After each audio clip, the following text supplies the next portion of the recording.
বিএনপির মহাসচিব অধ্যক্ষ মোহাম্মদ ইউনূস।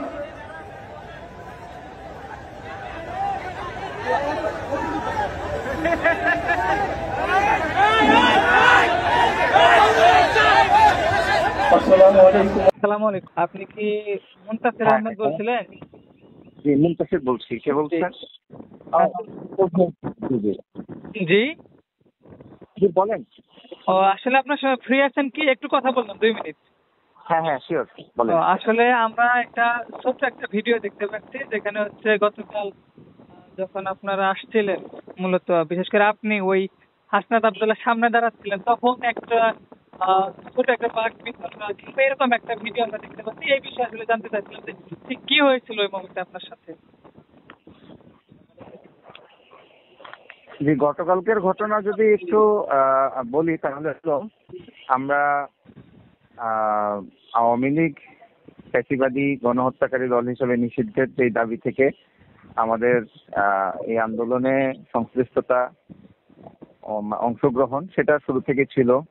যমুনায় আমাদের অবস্থান ছিল, সেখানে আমাদের নেতৃবৃন্দ ছিলেন। এরপরে যমুনা থেকে শাহবাগে সেখানে অবস্থান কর্মসূচি শুরু থেকে আমরা ছিলাম।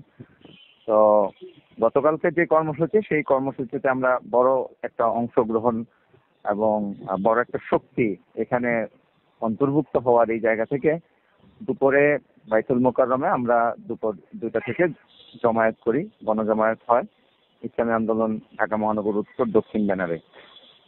তো সেই গণ মিছিল পূর্ব গণজমায়েত থেকে আমরা সেখানেও বিভিন্ন দাবি দাওয়া পেশ করে এরপরে বিশাল হাজার হাজার মানুষের একটা অনেক বড় একটা মিছিল নিয়ে আমরা সেই শাহবাগী আন্দোলনকারীদের সাথে সংহতি জানাতে যাই এবং সেখানে আমরা অবস্থান কর্মসূচিতে অংশগ্রহণ করি। তো আমরা সেখানে পৌঁছালে ওনারা আমাদেরকে স্বাগত জানায় এবং আমাদের পক্ষ থেকে ইসলামী আন্দোলন বাংলাদেশের পক্ষ থেকে বক্তব্য দেওয়ার জন্য প্রতিনিধি ডেকে নেয়।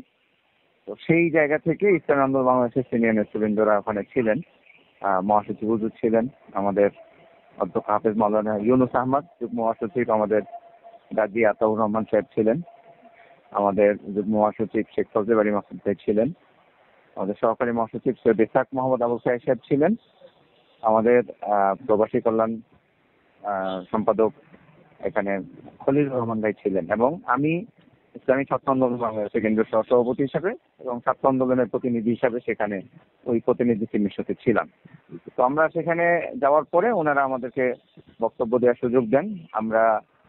আমাদের যুগ্ম মহাসচিব মাওলানা গাজী আতাউর রহমান তিনি বক্তব্য দিচ্ছিলেন। ওই বক্তব্য দেওয়ার সময়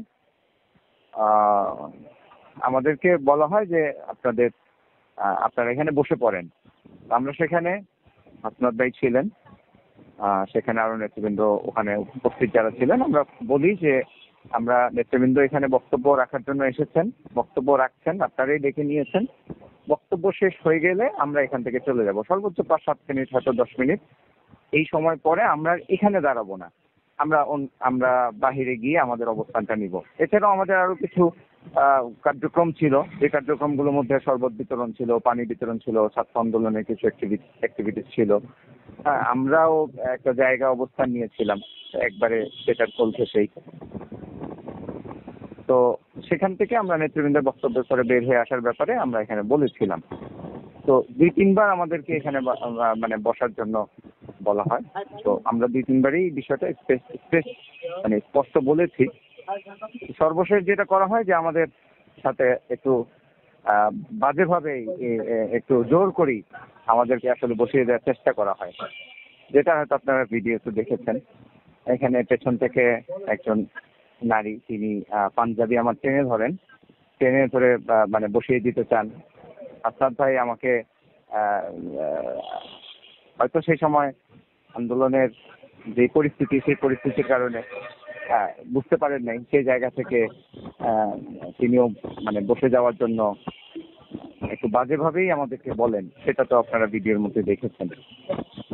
এবং কান থেকেও একজন মানুষ সেখানে কিন্তু আন্দোলনকারী একজন, তিনি কিন্তু আমার হাত ধরে বসিয়ে দেওয়ার জন্য খুব জোর চেষ্টা করেন। তো যখন সর্বশেষ পরিস্থিতি খুব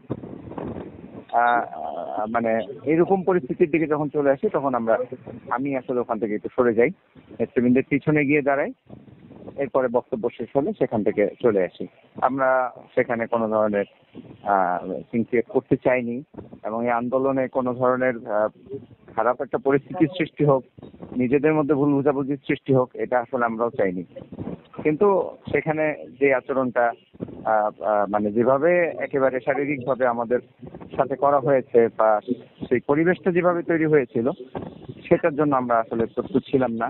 আমরা একটু বিব্রতকর হয়েছি, এবং এটার জন্য, এই অসৌজন্যমূলক আচরণের জন্য আমরা আসলে মানসিকভাবে প্রস্তুত ছিলাম না। আসলে আমরা এটা আমি আপনাকে আরেকটু জানিয়ে রাখি, আমাদের সাথে ভালো আচরণ করা হবে। হ্যাঁ, আপনাকে আরো একটু জানিয়ে রাখি, এই ঘটনাটি ঘটেছে খুব সম্ভবত গতকাল বিকালের দিকে, অর্থাৎ 4টা থেকে 5টা এই সময়ের মধ্যে। তো এর পরবর্তীতে আপনারা দীর্ঘ সময় একই সঙ্গে ছিলেন, অর্থাৎ আওয়ামী লীগ নিষিদ্ধের খবর তো এসেছে রাত 11টার দিকে। অর্থাৎ এই ঘটনার পরে কিংবা আওয়ামী লীগ নিষিদ্ধ হওয়ার মানে এই খবর আসার পরে আপনাদের সঙ্গে তাদের এই ঘটনা নিয়ে পরবর্তীতে কোনো কথা হয়েছে কিনা, কিংবা তারা কোনো দুঃখ প্রকাশ করছে কিনা? না, আমরা এই ঘটনাকে একেবারেই এরপরেও আন্দোলনের স্বার্থে, আওয়ামী লীগ গণহত্যাকারী দল হিসেবে নিষিদ্ধ হওয়ার স্বার্থে আমরা এরপরেও এটাকে মানে নেতিবাচক ভাবে নেই, বা কোনো প্রতিক্রিয়া আমরা দেখাইনি। আমরা রাজপথে ছিলাম, আন্দোলন করেছি, আমরা আসরের নামাজ রাজপথেই পড়েছি, মাগরিবের নামাজ পড়েছি, সেখানে আমরা ছিলাম, অবস্থান করেছিলাম। শেখ মাহমুদ আবুল খায়ের সাহেব, ওনার নেতৃত্বে শেখ ফজলে বাড়ি মাসুদ ভাই উপস্থিত ছিলেন, এবং আমরা এখানে ছিলাম। ইসলামী আন্দোলন, ছাত্র আন্দোলন এখানে অবস্থান করেছিল, সহযোগী সংগঠনগুলো সহ। এবং রাত পর্যন্ত, সিদ্ধান্ত আসার পর পর্যন্ত, বিজয় মিছিল পর্যন্ত আমাদের অবস্থানটা ছিল।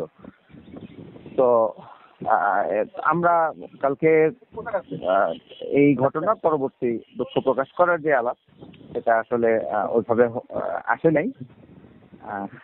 আমরাও বিব্রত। ভিডিওটা যেটা সামনে এসেছে, এই ভিডিওটা আসার পরে আমাদের কাছে মনে হয়েছে যে ভিডিও আসার পরেও আমরা বিব্রত হয়েছি। আমরা এটা প্রত্যাশা করি নাই যে এই ঘটনাটাও ওইভাবে জানাজানি হোক, এটাকে ইতিবাচক হিসেবে নিতে চাইছি। কিন্তু হ্যাঁ, আসলে ওই জায়গাটুকু অনেক ছোট ছিল, ওখানে অনেক নেতৃবৃন্দ ছিল, যার কারণে মানে খুব স্বাভাবিকভাবে আন্দোলন সুশৃঙ্খল ভাবে রাখার জন্য এরকমটা হতে পারে। তো আপনার কি মনে হয় এই ঘটনা পরবর্তীতে ফ্যাসিবাদ বিরোধী বা যে কোনো ঐক্যবদ্ধ আন্দোলনের ক্ষেত্রে এই ঘটনা কোনো প্রভাব ফেলবে কিনা? না, আমরা বৃহত্তর স্বার্থে এই ক্ষুদ্র ক্ষুদ্র বিষয়গুলোকে ঠিক করতে চাই। আমরা ইতিবাচক সম্পর্কের মধ্য দিয়ে এবং ঐক্যবদ্ধ একটা বাংলাদেশের মধ্য দিয়ে আমাদের বাংলাদেশের জন্য যে বিষয়গুলো কল্যাণকর, সেই বিষয়গুলোতে আমরা আসলে একসাথে কাজ করতে চাই।